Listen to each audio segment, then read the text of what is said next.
Hey, what's going on, everybody? I'm Vinny Costa, editor of Street Muscle Magazine and your host of the RodCAST, the all-encompassing car show where we talk about all things automotive.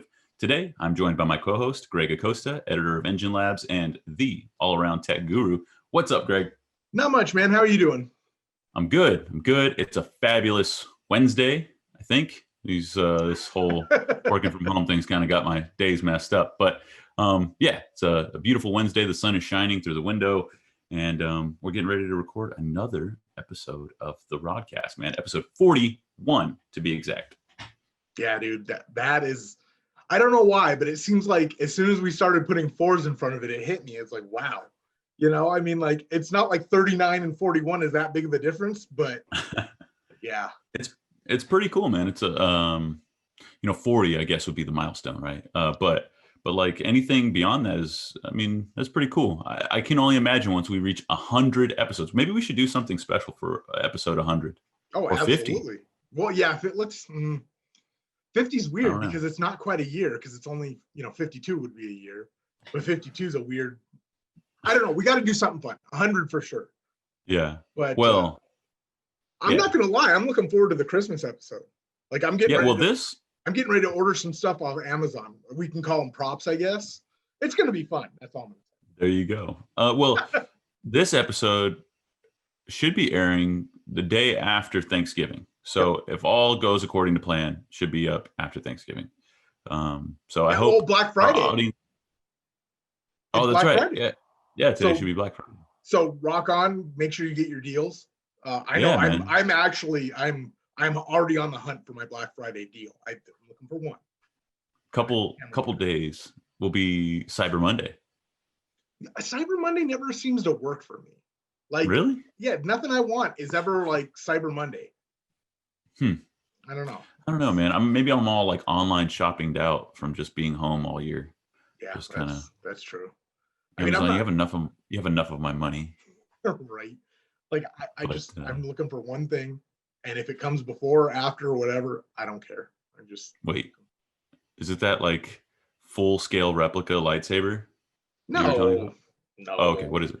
Camera. I want to upgrade my camera. Oh, that's right. Yeah. Like I'm ready to go. Like I haven't done a big upgrade in camera gear in a while, and this is my, it's not really that big boy, but it's a big upgrade. Like, same, bro. I want to get a new camera too, because this one that we're filming with was actually like my my work camera, and now it's become a pseudo live streaming camera. And so yeah, it's time to re-up. Anyways, We've talked enough about that. Today we have an interesting guest. His name's Dan Kahn. He's the CEO of Kahn Media, a relative powerhouse in the automotive industry. They represent some of the biggest names in the automotive aftermarket and just in the automotive space in general. So Greg, without further ado, let's go ahead and bring him on. Ready? Dan Kahn, everyone. Hey, welcome, man. Thank you so much for joining us today. Hey, Vinny, thanks for having me. Appreciate it. I like your background. Hey, thanks, man. I appreciate that. It's easy and it's fitting. I love it. Old glory. Can't go wrong. But Dan, we wanted to bring you on today because you're actually helping us connect with a bunch of your clients. And so it made sense. Why not have you on? Because you're a relative powerhouse in this industry, man. You're the CEO of Kahn Media, which everyone in the automotive space knows. Recently, you've reached a point in your career now where you've worked on like all sides of the marketing spectrum. And just last year, you earned the title of SEMA Person of the Year as the CEO of Kahn Media. Interestingly enough, you started the company at a time when this country was like sort of on hard times financially speaking. Can you speak to that experience and how it all panned out, like from the beginning, before you even started Kahn? Yeah, sure. And you're right. I was very, very honored to be SEMA Person of the Year last year, and literally just handed that title off to Miles Kovacs last week. So I'm happy for him. So that was cool. Congratulations, man. Thanks. You're right. It was an interesting time when I started Kahn Media, and kind of going back to the beginning, I've always been a car person.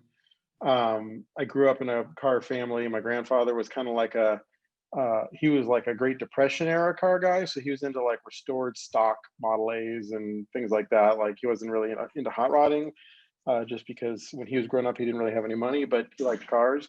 My dad was like the typical SoCal hot rod guy. You know, he grew up in the early to mid 60s, cruising Van Nuys Boulevard, had like a, 55 Chevy that was, with a big Duntov cam and all the kind of normal, kind of all the stuff you'd see in the movies, like American Graffiti kind of thing. So I kind of grew up in that environment. And unlike the rest of my family who had other real jobs and then did the car thing as a hobby, I always was sort of like fixated from a very early age on, I just wanted to do it for a living. And I thought, like, how do I just do this all the time? And I literally learned to reading car magazines. And so from a very, very early age, I'm one of the very lucky people who from like the time I was like 6, I knew what I wanted to do. It's interesting how it sort of worked out because I went into it, I always wanted to be involved in automotive media. And at the time that was the magazines, right? Because that was like pre-internet. And bought my first car at 14, and my dad was pretty interesting. He had, I think this was probably his plan. We've never actually had this conversation, but I think his idea for kind of keeping me on the straight and narrow was he had a small business. And so I earned kind of side money on summers and stuff, working for him, sweeping floors and all that. So I bought my first car at 14, and it was a total just basket case 68 Mustang Fastback. And nice. I always wanted a fastback, and this was like the most car I could afford. Had no motor, no trans, every body panel was a different color. I mean, it was really. I mean, now I look back and go, "Oh my God, that thing was rough." At the time, I was like, "Yeah, this car's awesome." So bought it, and we spent 2 years restoring it totally ourselves. And this was again like pre-crate motor. So we built the motor, we rebuilt the trans, we did all the paint and body ourselves in his driveway. The driveway all these years later is still red from when we sprayed it. And considering it was a home build and it was my first build, it actually turned out pretty nice. It was a nice car. And at 16, I had this finished car and I really wanted to be in the magazines. So what I did was, not knowing any better at all, I borrowed, again, this was like pre-digital, this would be like 94. So I actually borrowed a film camera from a buddy, took the car to a local park, parked it in the middle of the lawn, which again, in retrospect, super cheesy. But at the time, I'm like, this is awesome. I did a photo shoot and I sent the pictures and a letter and a spec sheet to every magazine I could find. And back then, that was like companies like McMullen Argus and Peterson Publishing and a lot of these companies that don't exist anymore. But I sent them all this letter and the spec sheet and like a little mini article and, photos. And what was interesting is by doing that, I got the car on the cover of Hot Rod, the cover of Mustang and Fords, and a feature in CarCraft all in the same year. Wow. And I didn't know that wasn't normal. I was like, yeah, my car is awesome. Of course it's on the cover of Hot Rod. And what that did is it gave me exposure to that whole world. And I was like, and I'm going on photo shoots, I'm seeing all this stuff and what you guys do every day.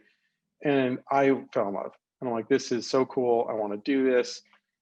And as a result of that, I started taking journalism classes in high school and then kind of worked my way up to it so that, by the time I was in college, my first job in high school, I was actually working the parts counter at a place called PAW, which doesn't exist anymore. But at the time, it was like a Summit competitor, a big catalog speed parts warehouse. And so I got to learn a lot about the hard parts side of the business doing that. And I got an employee discount. So to me, that was like best job ever. And after doing that, I when I went away to college to journalism school, I was able to kind of talk my way into first writing for and then editing a car magazine that was owned by this little independent publisher that doesn't exist anymore. And I mean, honestly, like, I'm pretty sure they were like fudging the newsstand numbers and it was kind of a shady operation, but I didn't care. I was getting paid to write about cars, right? So again, it was this awesome opportunity for me to learn. And as a result of that, when I graduated from college, I had a job offer waiting for me at Peterson.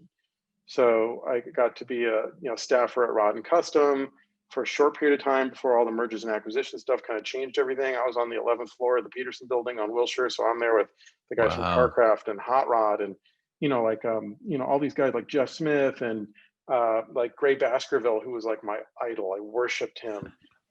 His office, I had a little cube in his office right down the way. And So it was this really cool moment, and I did that and learned from it, and then worked at a couple of sites and .coms in the automotive space.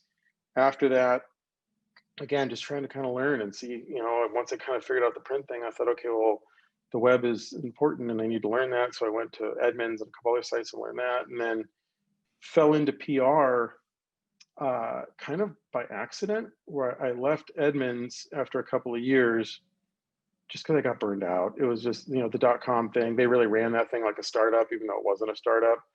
And I just got kind of cooked. And so I quit, and I had a mortgage. I just bought my first house. I had to make my house payments.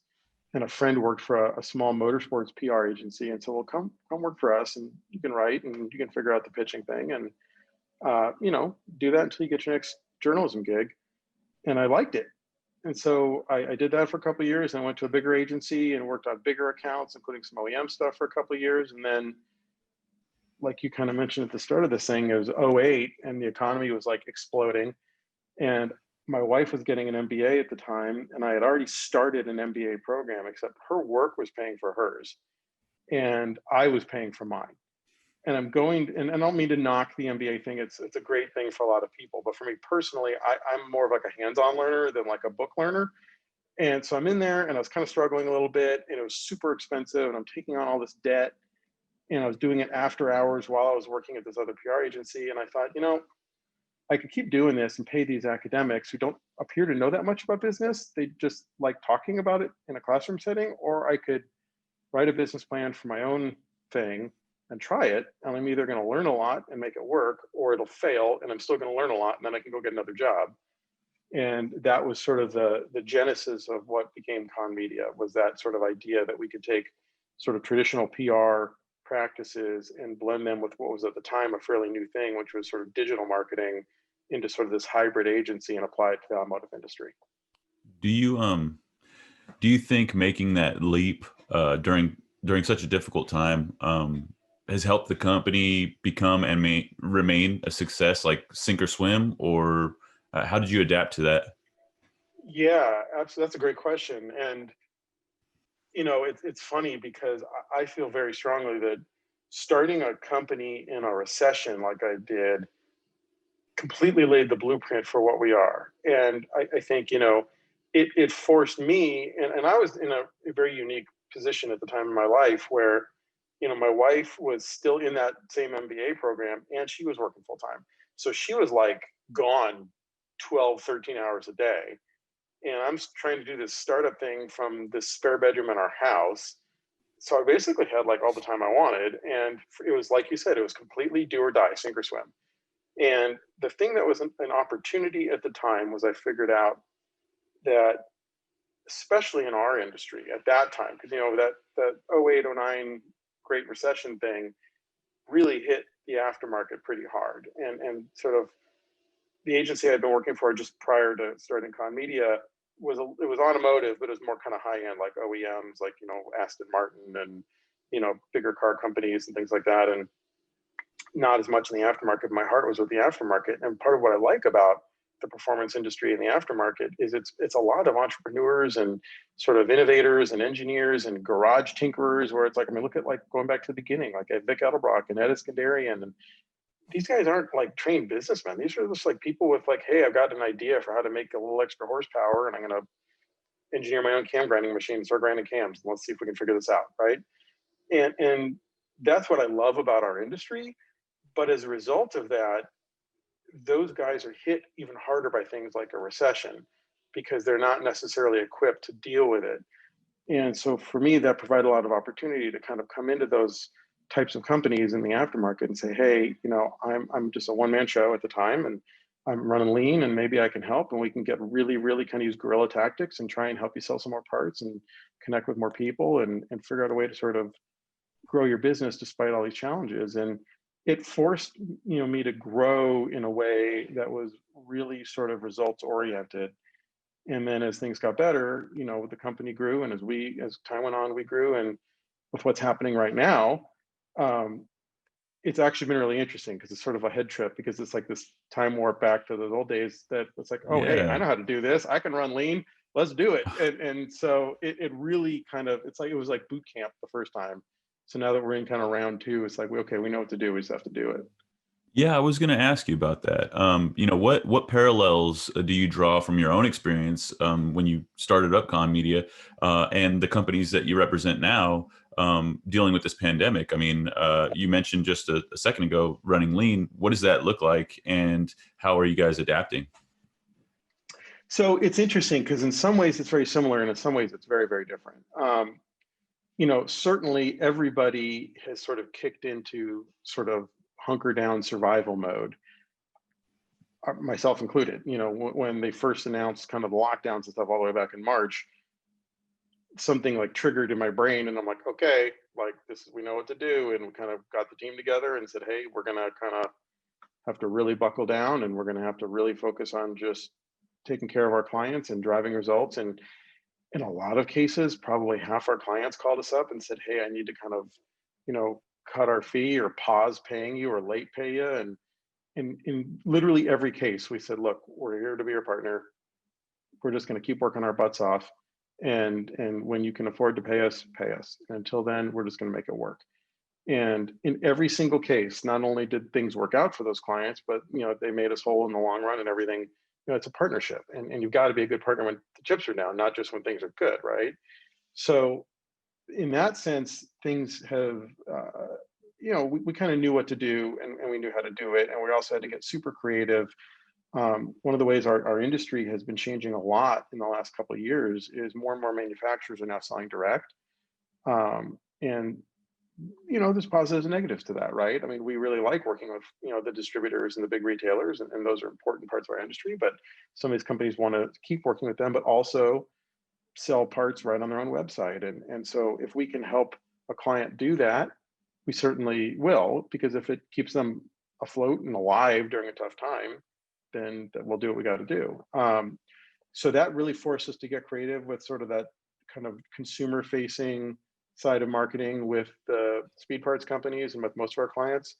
The difference between the last recession and this situation, beyond sort of obvious ones, that this one is sort of like, that was sort of an economic correction, right? This is sort of this other thing, the sort of result of this disease.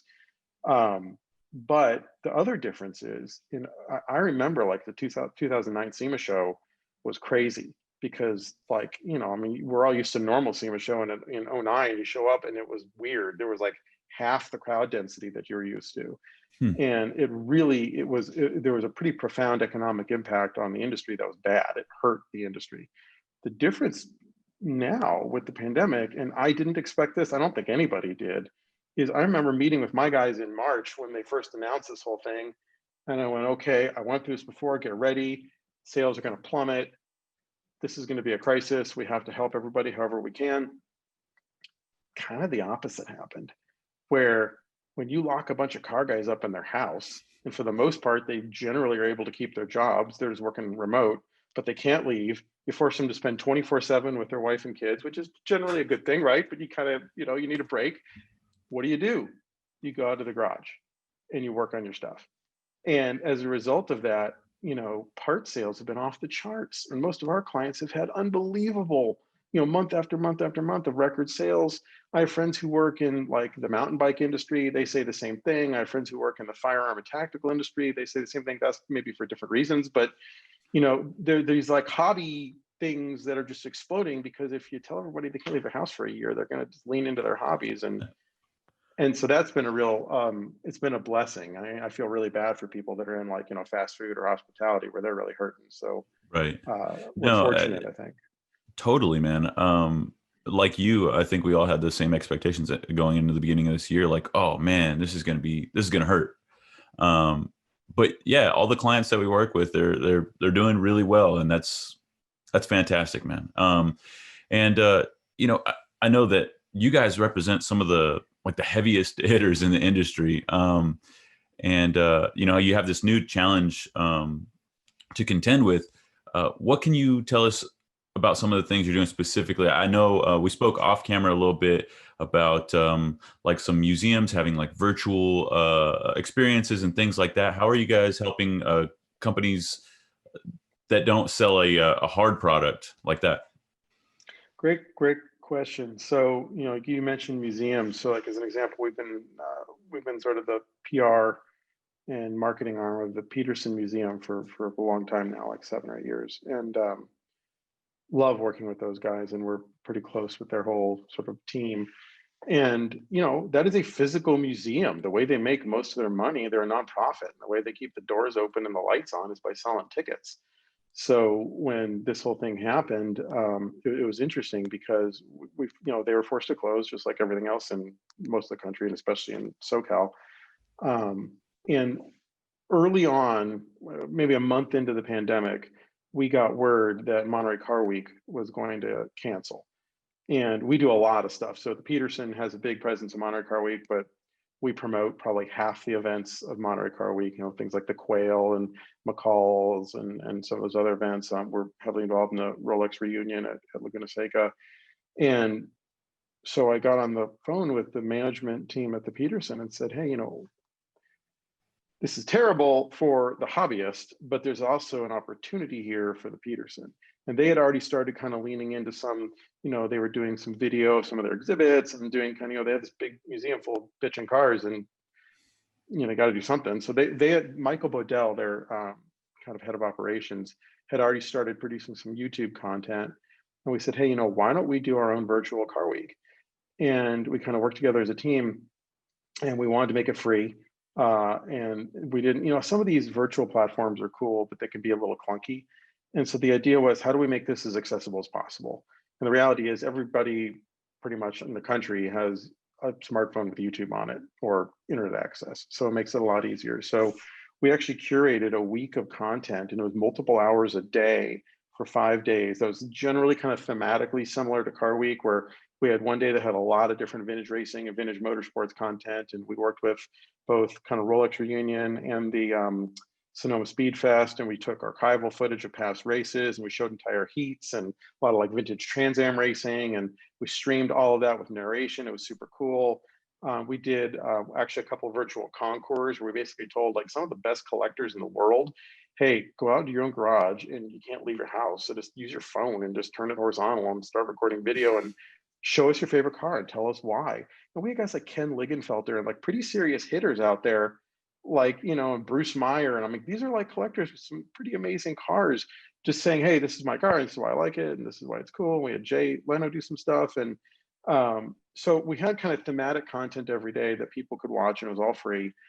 We even did a couple of car debuts. Gordon Murray, the guy who is the designer of the McLaren F1, he did the North American debut for his new supercar on Peterson Car Week. We did some stuff with Volkswagen. We did some stuff with Porsche. So that was pretty cool. And that sort of showed us, hey, this works. People watch it. Hundreds and hundreds and hundreds of thousands of people watched it live. And then it's continued to rack up numbers since then. All the partners were super happy. So then at that point we said, okay, this worked. Let's keep doing more stuff like that. And then we've done a lot of virtual stuff for the Mullen Museum, which is more kind of like a pre-war kind of Art Deco era cars. We just did a hybrid virtual launch for Aprilia motorcycles with their new V-twin superbike. And it was really interesting because their designers and engineers and all the guys that would normally come to a press launch for a superbike, they're all in Italy. And Italy's on lockdown. Like you can't leave the country even if you want to. So we had to hire a freelancer in Italy to go shoot a bunch of video of those guys, Dropbox us the footage, and then we had to shoot all the video here because the bikes are here of the bikes, and then of a presenter sort of asking the questions that the guys in Italy already answered. And then we edited it together into sort of a cohesive piece. And then the guys at Aprilia actually, have you ever seen that thing they use in the movie industry a lot? And it's a Porsche Panamera with a Russian arm. So it's got like a big movie camera that's like on the roof. Yeah. They found one of those on a Hayabusa. So it's like a super bike with like a Russian arm and a camera on it. And they hired that guy to do all the bike to bike footage in the canyons, which was like, I saw that, like, that's super rad. I wish I had that. That's awesome. That's gnarly. Yeah. So we did that and then paired it with some individual kind of people where if a journalist wanted to come out and do a ride kind of socially distanced. I mean, you're in a helmet, you're outdoors, so it's relatively okay. And so we did that and that worked well. So it's been kind of a lot of kind of shuck and jive stuff as we've been figuring it out. That's really cool, man. Hey, did you have anything to do with that? It was at the beginning of the year. It might have been, no, I think it was like right at the start of the pandemic. Uh, James Hetfield had donated like some cars to the Peterson, and they were on display, and then they had to do it virtually. Did you have a hand in that? Yeah, we did all the promotion for that, and that was a pretty cool thing. We've done some stuff with James over the years where going way back, like pre-museum remodel, before the Peterson did that big kind of thing with the metal ribbons and all that. We helped promote an exhibit called The World's Most Beautiful Sports Coupes. And Jaguar sponsored it. And it was a cool deal because they said, hey, we want to basically debut the new E-Type, or the new, Jag sports car. And it is a really pretty car. And they came to the museum and said, well, we want to surround it with like the world's most beautiful kind of coupes. And so then this thing is in the middle of all these amazing cars. And the idea that we came up with was, okay, rather than having like a curator or just like, a museum staffer just come up with a list of cool cars, let's go to like famous car guys or car people and ask each one of them to pick what they consider the most beautiful sort of sports car, preferably sports coupe, ever designed. And so we got what's the name of Dreamy from Grey's Anatomy, Patrick Dempsey. We Yeah. went to him, and super nice guy. And at the time, I think he was living in like an Airstream in Malibu. So that guy's got a cool life. And he picked like the Porsche 356, and we went to a couple, and we actually had our video crew go out there and shoot a thing with him, and he was super cool. And we did all these different sort of famous car people each kind of picked their favorite car. And so we connected with Hetfield, with James, and of all the people, and we did like Francis Ford Coppola because he's a car guy, and we had all these like super famous car people. Of all of them, Hetfield was so cool, total hot rodder, totally nice guy. He's like, come up to my office. I'm in the East Bay. We can talk. We go in there, and his like desk is covered in like fabricated like aluminum flames, and they're like pinstriped with neon green. And I mean, it's like totally exactly what you would think. And so he picked his own car. He picked the Black Pearl, which is that Rick Dorr built kind of a Delahaye. Have you seen Amazing. that thing? Yeah, it's a bitchin' car, and it's on like a Jaguar chassis, which made it even better. And so his was the only hot rod in the exhibit. And so it worked out really well. I think he was really happy. I know Rick was really happy. We were really happy. We got top PR out of it. And we sort of, the museum and Rick and James sort of continued to have kind of dialogue. And all these years later, James kind of decided that he wanted to basically move on to some new hobby. And I think the whole thing had kind of taken over his life with, after Black Pearl, he did Aquarius, and he's done a bunch of these super high-end, amazing builds. And so what they ended up doing was they brokered a deal where he donated his entire car collection to the Peterson.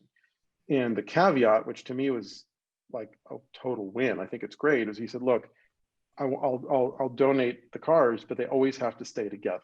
So you can't separate them. You can't put one here and one there. And they have to stay together as a Hetfield collection and be shown together, because it's sort of like a box set, right? It shows an evolution of my taste as a car guy, was his sort of perspective. So we were getting ready to launch this exhibit, and we're like, this is going to be like the coolest exhibit ever. We did launch it like weeks before COVID. So the thing launches and gets all this attention, and James came, and he was super awesome, and everything was great. And then the world closed.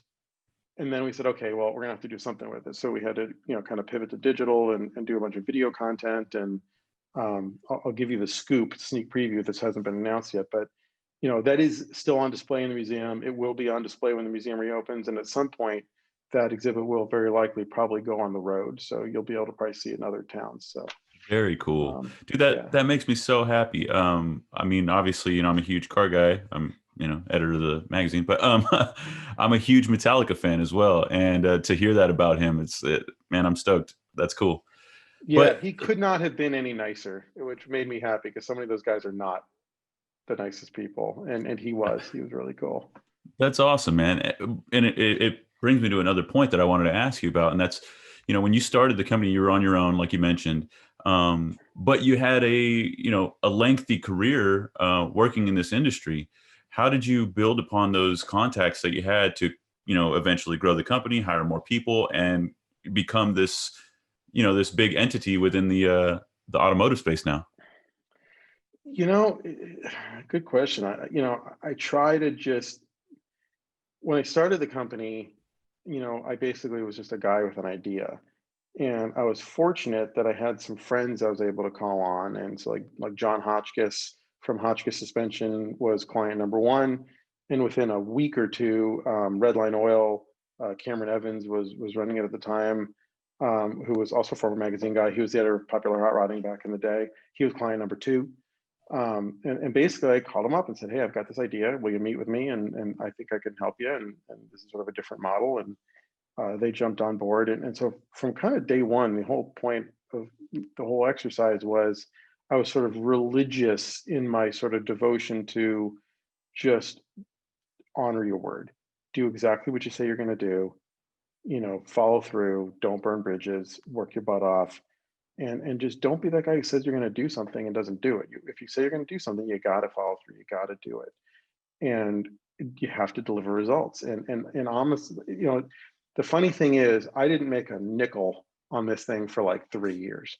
It was just, I dumped time and money into it. And even as I started to hire employees, I wouldn't take paychecks, and I would devote what should have been my paychecks to hiring more employees so that I could have more talent. My first employee was Alana Shearer, who went on to work at a couple different publications. She's written for you guys, and she's written for Hot Rod, and she was the founding editor of Roadkill and the magazine. And my second hire was a art director, and my third hire was a videographer. And so not a traditional trajectory for kind of a PR agency, but I wanted to have assets in place so that when I wanted to kind of create content or help these clients with their storytelling, we could do it. And they needed to be car people. And sort of by leaning into that idea that like we need to always just be able to help these people, and sort of as a business, the whole point, and this is like the total opposite of anything they ever teach you in an MBA program, but the entire idea was, if we just keep honoring our word and delivering results, eventually word will spread that we're good at this and the business will grow. And somewhere down the road, this thing will become a profitable venture and it'll become like a real business. But for now, we just have to help these guys. And I sort of, it took several years to sort of, because I didn't have any business training. I didn't have any business background. I was a journalist. So it took a long time to sort of figure out, oh, well, that's a good theory and that's a good philosophy and it did help us grow. At some point, the business also has to operate like a business. And that's when I had to kind of, really start working on things like, okay, now we have to have sort of like finance, and we have to have, operations and standard operating procedures, all that kind of boring stuff, just to, as we grow and we scale, new hires know what to do and they're trained correctly. And, all that stuff has to sort of function as a business. But from pretty much the beginning, it was more like, I know how to make their phone ring because I am their customer. So, the technology is going to change, social platforms are going to change, media outlets are going to grow. And, guys like, you guys have had tremendous growth. So you're growing, other media companies are shrinking, and that whole thing is dynamic, right? If you look over the last 100 years, that's pretty standard in media. And, technology makes things, podcasting is a really big thing now, but now it's video and audio. Before it's audio, before that it was radio. Not that much stuff's going on radio anymore. So the platform's going to keep changing. And as long as we sort of continue to make those changes with the platforms, but we stay focused on the core value, which is really just helping to connect enthusiast consumers with these companies that have a product they want. And that's kind of been our North Star since day one. Well, I think, I don't want to be too presumptuous here, but I think, it's the fact that you are, like you mentioned, you would be their customer, right? Like, so it resonates with them. And even now you're still, an enthusiast. Correct me if I'm wrong, but I understand that you're in the throes of a project build currently, right?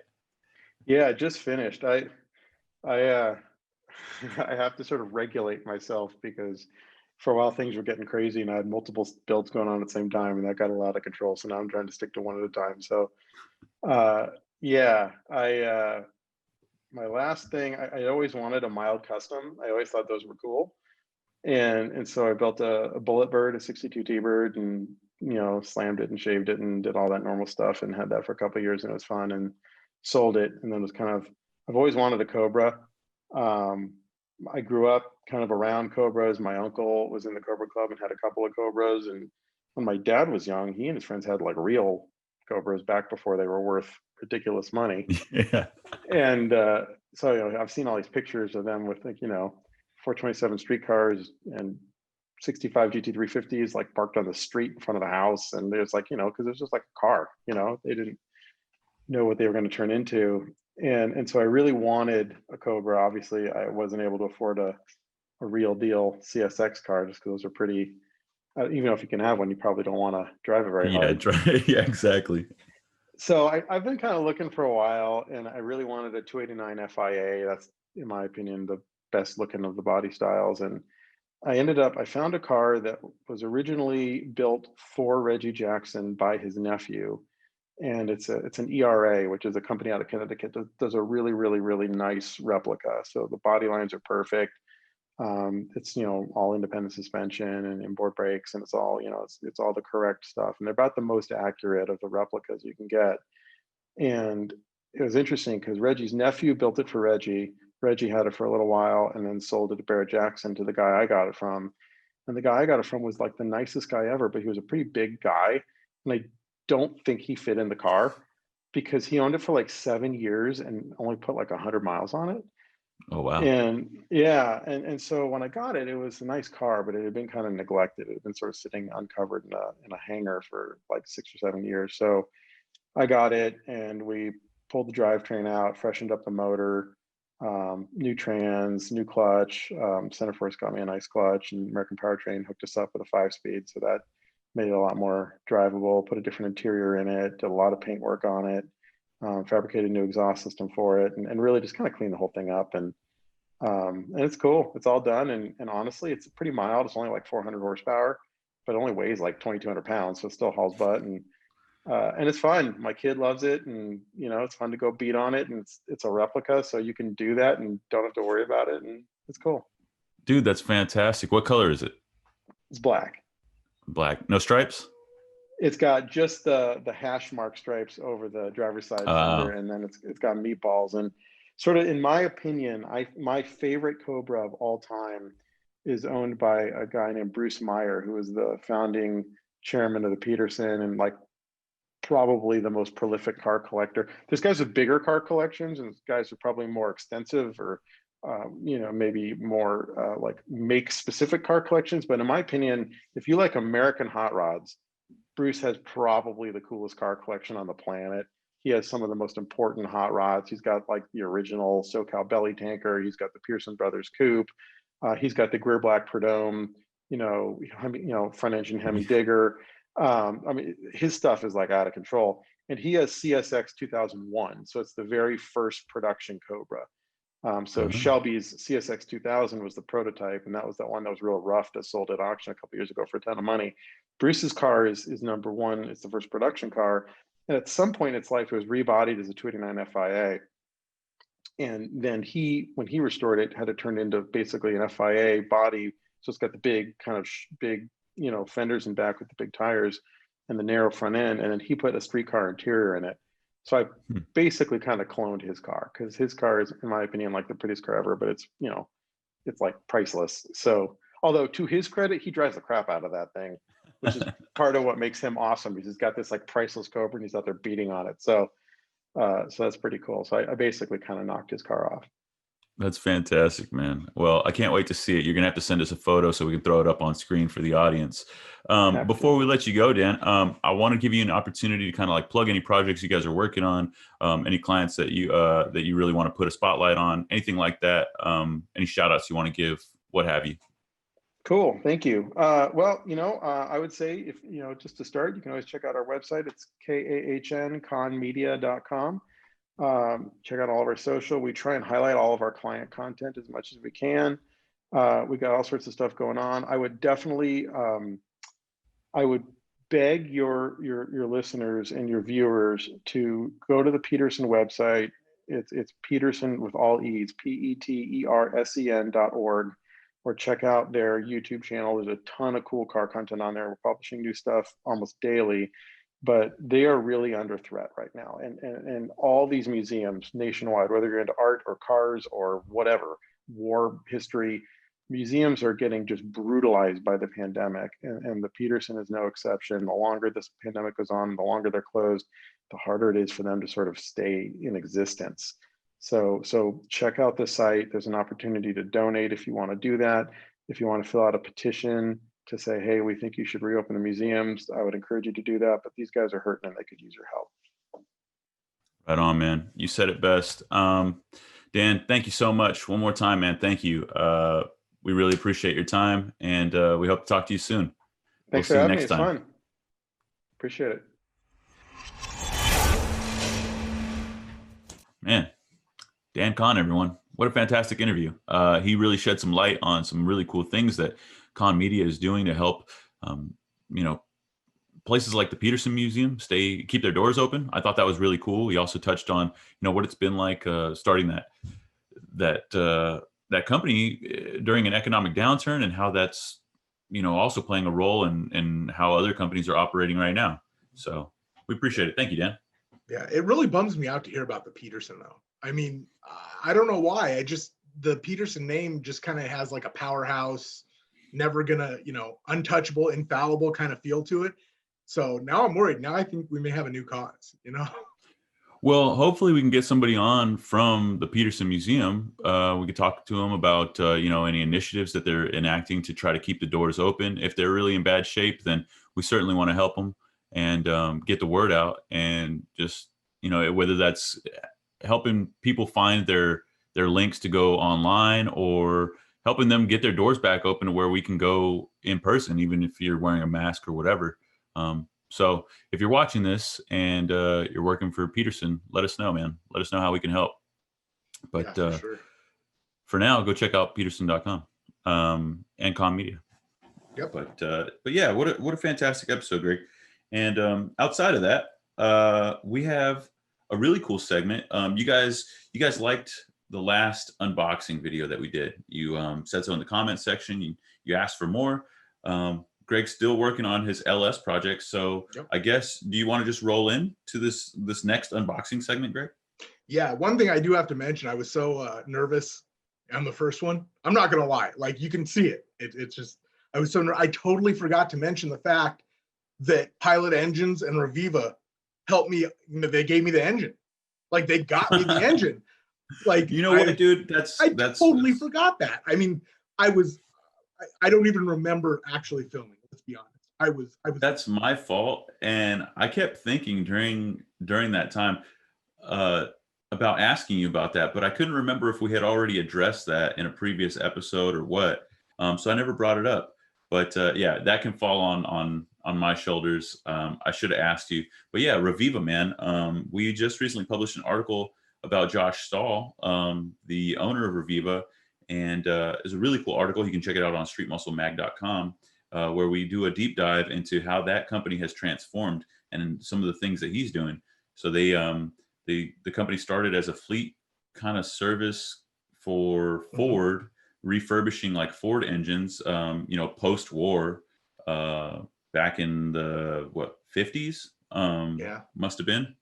And now Josh, he's young, from a younger generation. He's a hot rodder, and so he thought, why don't they kind of expand upon that and make some LS offerings to the general public? And so that's how you got yours. Yeah, I mean, well, it was really cool because I initially I was like, okay, this guy has connections everywhere, and I knew exactly what core I wanted. Like, I mean, I knew the number. It was an LY2. It's very specific. I wanted that exact core, and he was like, yeah, I've got that. Yeah, we're good. Like, he made it easy, and I've been searching on eBay, and that's I don't even want to think about eBay and buying an engine.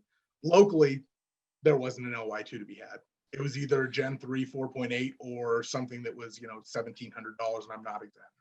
Now that you've torn that thing down, I know you sent me some photos, but like, was it in condition to where you could have ran it? Like, if you had all the absolutely, really, yeah, it was ready to roll. Oh yeah, like it would have run. I mean, it has been machined once, only slightly. I mean, so the pistons are beautiful condition. The cylinders are great condition. Yeah, this thing would have probably gone another, I don't know, It's an I don't know LS, how many- probably another 300,000. Yeah, I don't know how many miles were on it, but it would have gone for quite a while for sure. Right on, dude. Yeah, this was awesome. Like to start with exactly the right thing, not have to, buy 3 cores to make one good one, which was looking like I was going to have to do before, I reached out to them and we were able to get me an LY2. Well, shout out to Reviva, man. And Josh over there, he's a super cool guy. And yeah, so without further ado, let's roll into the unboxing for your LS project. All right. Hey, Greg, we are here for the second edition of your unboxing for your LS project. So I'll just let you jump right into it, dude. I'm excited to see what's in the box. What's in the box? Okay, this one I'm actually super stoked about. This comes from our friends at Proform. It's actually not technically parts like that are going to go on the engine. It's tools. Ooh. So yeah. Wait, right? How many? Yeah. Well, I know you love tools, being the tech guru and whatnot. Is it just like a couple tools? We have a bunch of tools. What's going on over here? There are 14 in here. Holy hellfire. And the 14 on here, and one is already in my toolbox. It's actually for an article that you guys will probably see next month called 15 Tools That Every Engine Enthusiast Needs. We're talking, more about, serious, engine, I don't want to say builders, but people who like to do their own stuff to their engine. If you pull your own engine out of the car, probably should have these tools. Okay, cool. Well, let's bust them out of the box. Describe what they are as you pull them out. And then once you lay them out on the table, then you can kind of like walk us through what they're for and how you plan to use them. All right. This is a giant box. And yeah. My fancy new knife isn't doing so well here. Uh-oh. Whoa. Okay, so I'm guessing the green has to do with Christmas. Yeah, dude, I haven't seen any green wrapping paper before. I have a gut feeling we have Ryan to thank for that from Proform. All right. So yeah. Shout out Ryan over at Proform. Yeah, I mean, he was instrumental in hooking all this up. Now I know it looks a little helter skelter in here. This came in like 4 different boxes, so I had to put it into one box. So yes, I opened it and played with my toys. Sue me. Yeah, and I was the kid that opened the Christmas presents the night before and then tried to retape them back up. Yeah. I was a bad. Oh, that's amateur. You got to try to find them like the month before. That way you get a whole month of playing with them before Christmas. Well, I wasn't that good. I was a little bit amateur when it came to being a bad kid. Maybe they just hit them really well. My parents just left stuff out in the open, and yeah. I thought you were gonna be like, yeah, my parents just didn't buy any presents, No, my parents love me, dude. I like how you just equated a parent's love to buying things. You're the one that's unboxing stuff right now. Hey, I mean, I'm not going to speak for Ryan and Proform, but I'm not going to say they love me. But they will after this article, man. Let's see. if we do talk about cool ass parts they send showing love, then yeah, they do love me. Yeah. Oh my God, this is like freaking Christmas. I know Yeah, you're supposed to. We're over here, John. You're supposed to be talking about what's coming out of there. This table, like I got to take them all out before I can talk about them. All right. Yeah.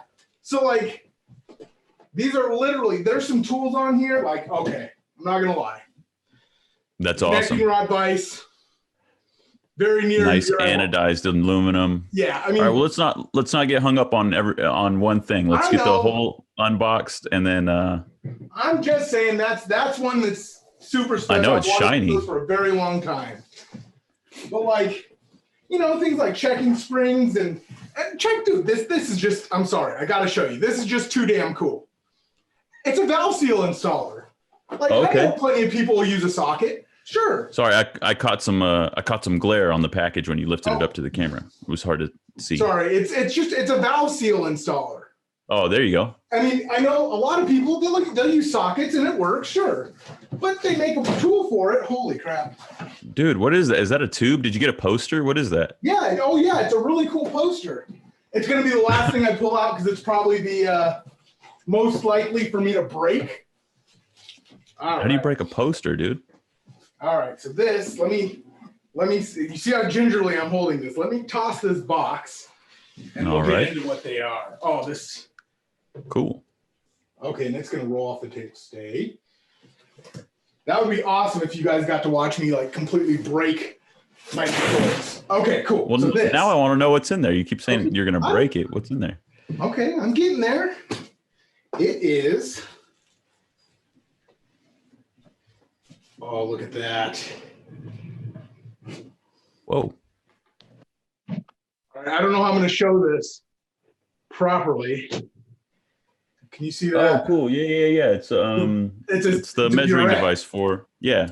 Yeah. So look at that. And I really love, like, I've used some, not in automotive, but like when I was, in college, these count down. So as you drain, it tells you what's remaining in there. I'm sorry, how much, not what's remaining. It tells you how much you dropped out. So you don't have to do any math when you CC heads. You literally just fill the chamber up and then you look and it tells you exactly how many CC you've knocked out. That's awesome. That removes at least one step of the process. Yeah. So, and also it removes the chance that you're going to, make I'm adding error. Because let's face it, human beings are probably the worst calculators ever. So this is the plate that you grease up and lock on the cylinder. This is the base, and I got the stand for it because it stands on its own, and then you fill it up. You put the cylinder head on a stand. You fill up the chamber. All right, and then this guy. Oh, this is fun. Let's see if you can see this. That is that's a cam checking tool. So basically, instead of having to set up a crazy, dial indicator on a stand and put extended probes on it and stuff, you literally put this guy right in your lifter bore. And let me see if you can see this. It's got a rounded and a flat, so you can match your profile of your lifter, whether you have a roll lifter or a flat tappet, and you can measure your actual cam in the block. No, no ifs, ands, or buts. You don't have to worry about any deflection. Why am I putting this back here? You don't have to worry about any deflection of, crazy long rod setups and them being pushed over. It's an awesome tool. Hey, that's pretty trick, man. Yeah. Okay. And then we got obviously the valve seal installer, which is, it's nice to have the right tool and not use a socket. I know sockets work, but all right. And then these are super cool. All right, let's see if you probably can't see that in the package too well, but this one, there's one out. These are valve spring mics. So you can basically check your installed height and know exactly. Oh, cool.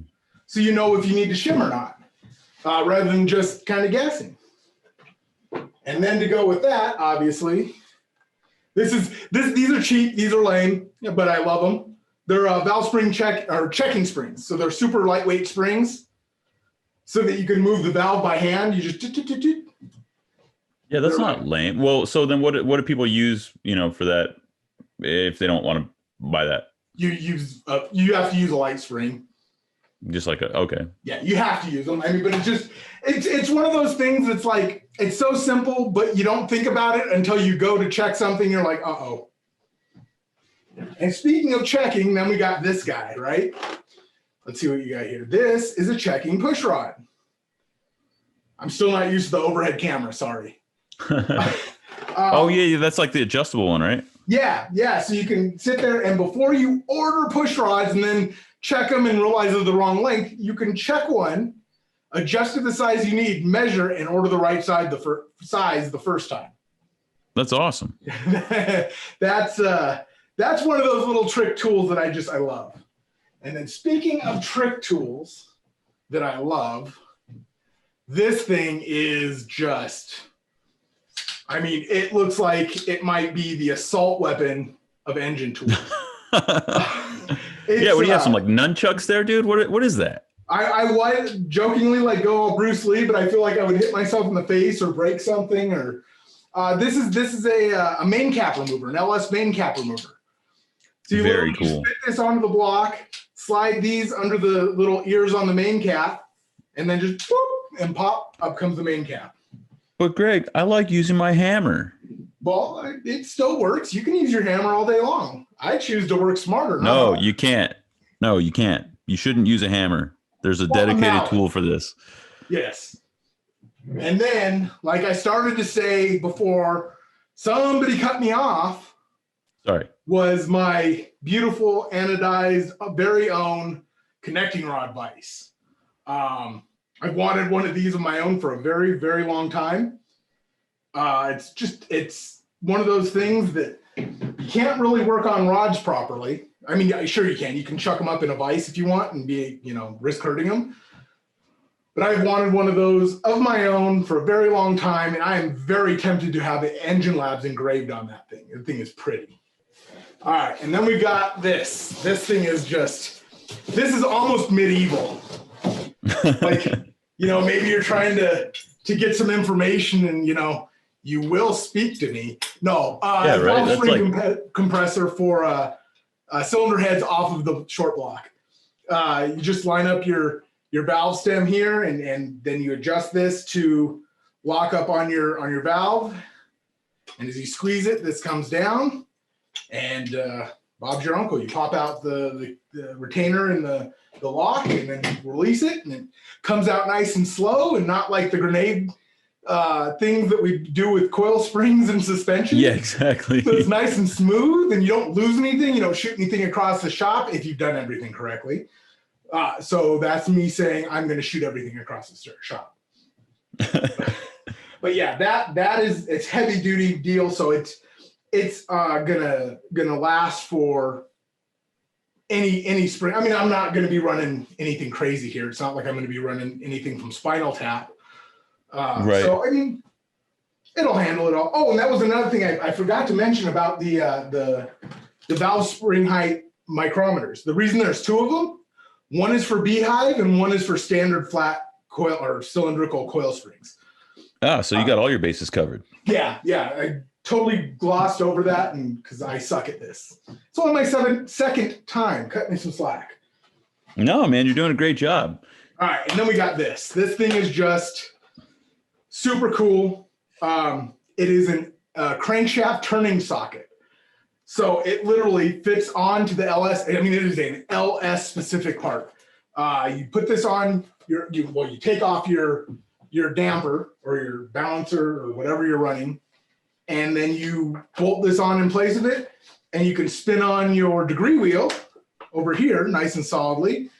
And it's got a keyway, or not, it's not a keyway, it's just a socket cut. It's a square socket, so you can use a breaker bar to rotate the engine.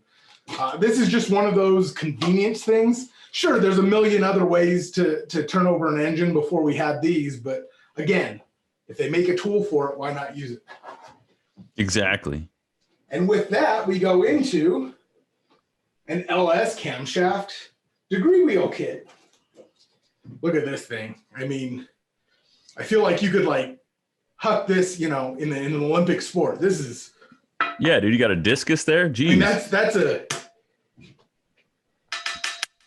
This is not a flimsy piece of aluminum. Yeah, you're not messing around, man. So in that kit comes instructions, obviously, but I mean all sorts of. You've got a dial indicator, so you can find top dead center of your piston. You got all your different mounting things. You've got somewhere in here, I think I may have moved it, but the pointer, because everybody always talks crap on the internet about using coat hangers or whatnot, but they have. I mean, this is what I can't get it out now. This is what comes in the kit. I mean, it's not a coat hanger, but I mean, it's a bendable wire, and it doesn't need to be. Oh, it needs to be bendable, and it doesn't need to be, anything ridiculous fancy. But what I might do here, just for a little extra precision and because I'm OCD about things, I don't know if you can see that. I can't really see the screen, but I will probably put that on a Dremel tool or something and put that to a point. So it's even finer, you know, because if you look, there's not a ton of room for error, but I mean, having a point would sure be nice, you know? So I'll probably modify that guy because that's how I do. And honestly, when you have a lathe, you find things to put on a lathe. And then this is another one of those, yes, there's another way to do it, but why when the right tool exists?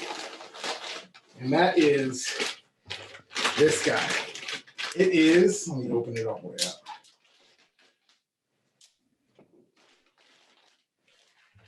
That is let's see if you can see this, a camshaft handle. I mean, I know you can shove a screwdriver in the end of your cam, but when it, you know, with this, you have control in every direction with no slack. It's just one of those things where use the right tool. It's not horribly expensive. It makes life better, especially when you're, you know, trying to weave a cam in and you've got cam bearings that are relatively delicate. I mean, they're not, you know, made out of porcelain or anything, but no, man, that's like one of those tools that people are going to argue with you about and be like, oh, well, you don't need that. But the article isn't like, you know, I mean, it's the tools that you should have, not tools that you absolutely need. Yeah. I mean, people have done, or installed camshafts for years, putting a screwdriver in the end of it. I like that video that you sent me not too long ago where the guy was like trying to hammer it in with like a sledgehammer. Yeah, and he just snaps the cam right in half. Yeah. Yeah. That was a good one. Now this one, this is cool. This is something I can foresee myself getting into trouble with. It is an electric ring filer. Oh, there you go. So this thing, I mean, they make this for worldwide voltages. I mean, I want to say there's like 4 or 5 models for the different voltages and different adapters. Obviously, we're in the US, so we have a nice standard plug. But this is one of those things where even though the temptation is just to knock it all out real quick, you have to probably pay even more attention with this because the possibility exists that you're just gonna, you know, like putting a pencil in an electric pencil sharpener, before you know it, it's down to a nub.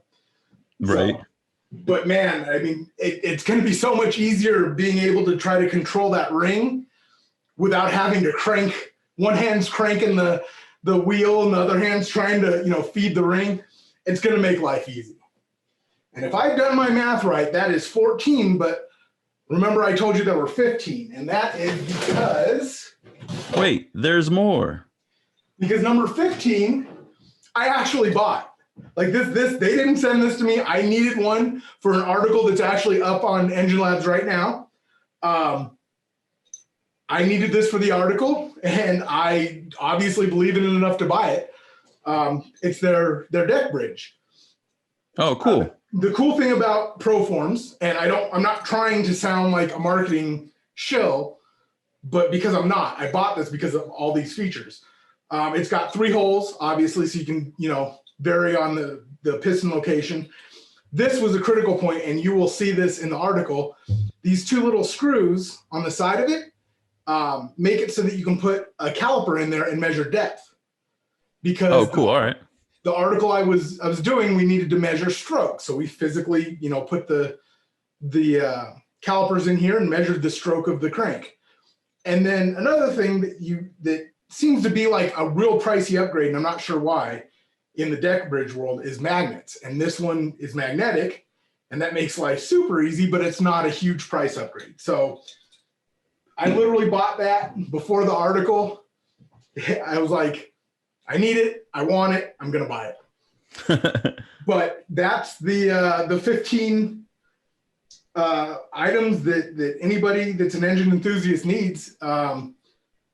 The article should be out early December, and it will go into each one in detail. If you're curious as to, you know, any more details, because I know I really didn't go too deep into this because we don't have a ton of time. But yeah, this is awesome, and thank you, Proform. You have increased the value of my shop quite a bit. You have increased my productivity, that's for sure. And yeah, these are all cool additions, and like I said, I really think I'm going to do some engraving on some stuff to really make it my own. That's awesome, man. It sounds like you know, your partnership with Proform is going to allow you to do some editorial that's going to produce some value for your readers and yourself, you know, not just for you, but like people who are considering maybe making a purchase, especially now that we're entering the holidays.